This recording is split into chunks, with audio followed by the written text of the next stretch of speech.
J'ai envie de me reconvertir, mais je commence par quoi? Quelles sont les étapes de la reconversion? Ça, c'est souvent la question que l'on se pose lorsqu'on est prof et qu'on a envie de vivre une autre vie professionnelle. Je commence par quoi? Alors souvent, deux postures. Soit on commence à rechercher des infos à droite, à gauche, sur le net, sur les groupes Facebook qui existent. Soit, attitude totalement différente, on se fige. On attend. Mais dans les deux cas, gros point commun, on fait du surplace. C'est comme si nous courions sur place. Il n'y a rien qui bouge. Il n'y a rien qui bouge. Tu essaies d'accélérer, de ralentir, tu t'arrêtes. Tu es toujours là, à la même place, dans ta classe. Oh, ça rime en plus.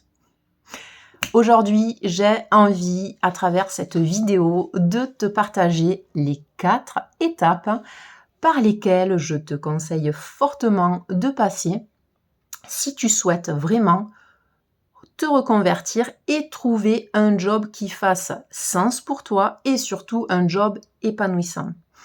Bien évidemment, aucune obligation de passer par ces étapes-là si tu souhaites tout simplement trouver un job alimentaire. C'est logique. Première étape, accroche-toi bien, c'est l'introspection, la connaissance de soi, qui est fondamentale, primordiale. Oui, tu m'entends bien. L'introspection, tu pensais pouvoir passer à côté, eh bien non. L'introspection est hyper importante.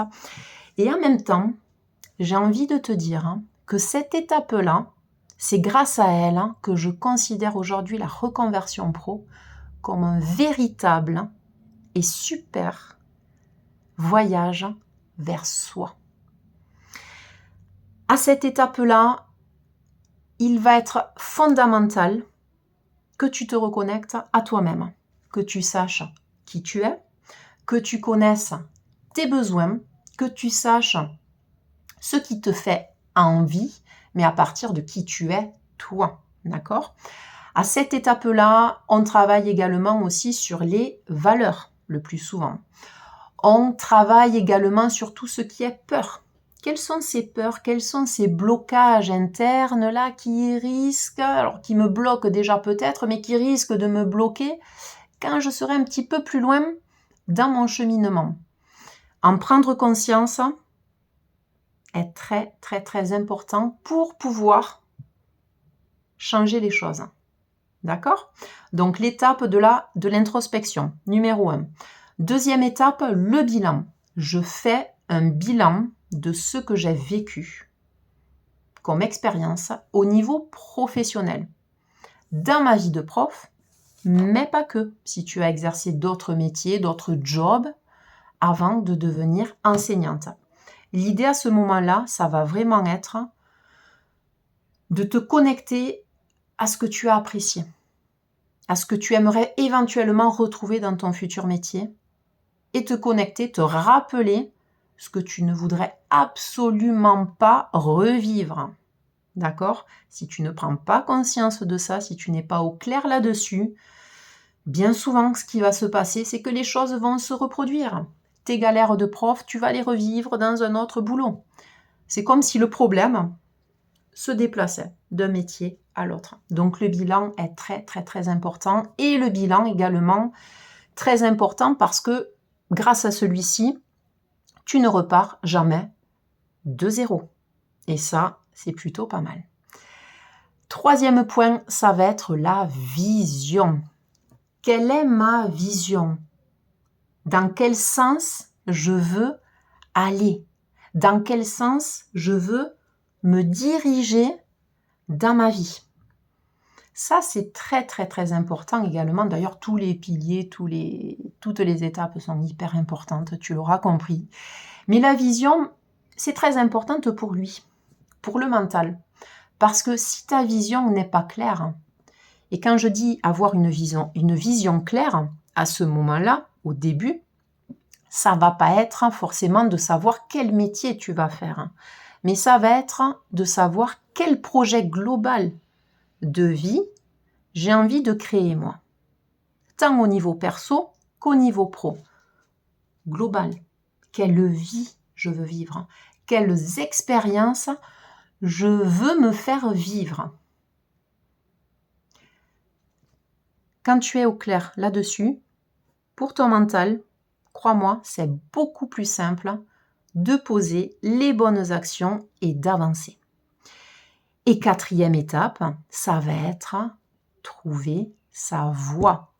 Quel métier, maintenant que je sais qui je suis, ce que je veux, ce que je ne veux plus, maintenant que je connais mes blocages aussi internes et que j'arrive à passer au-dessus de cela, maintenant que je connais ma vision, la direction que je veux donner à ma vie, eh bien, il est beaucoup plus simple, beaucoup plus simple de savoir quel métier pourrait correspondre à ton projet de vie. Il est beaucoup plus simple de partir, moi je te recommande vraiment de passer par ces étapes-là, parce que sinon tu vas te retrouver, si tu commences par, et souvent c'est l'erreur que l'on fait, si tu commences par choisir un métier, un nouveau métier, tu vas devoir, il est très probable, que tu doives par la suite, une nouvelle fois, t'adapter, te suradapter à ce métier-là. Comme ce que tu es en train de vivre, certainement si tu es prof. Tu n'as plus envie d'être prof, tu ne te sens plus à ta place. Il y a une suradaptation qui se met en place avant que ton corps te dise stop, craquage. D'accord ?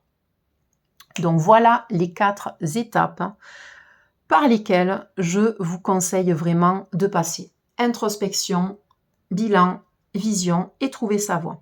Bien évidemment, ces étapes-là, quand on les travaille, quand je vous accompagne à travers ces étapes-là, on ne fait pas d'abord l'introspection et quand on a tout vu, on passe au bilan. Quand on a tout vu, on passe à la vision. Non, ça s'entremêle. Ça dépend de l'expérience de chacun, ça dépend d'où vous en êtes. Avec certains, on va aller plus vite sur l'étape bilan. Avec d'autres, on va aller plus vite sur l'étape introspection. On ne peut jamais savoir à l'avance. Si vous avez des questions, n'hésitez pas à me contacter. Vous pouvez également laisser un commentaire sous la vidéo.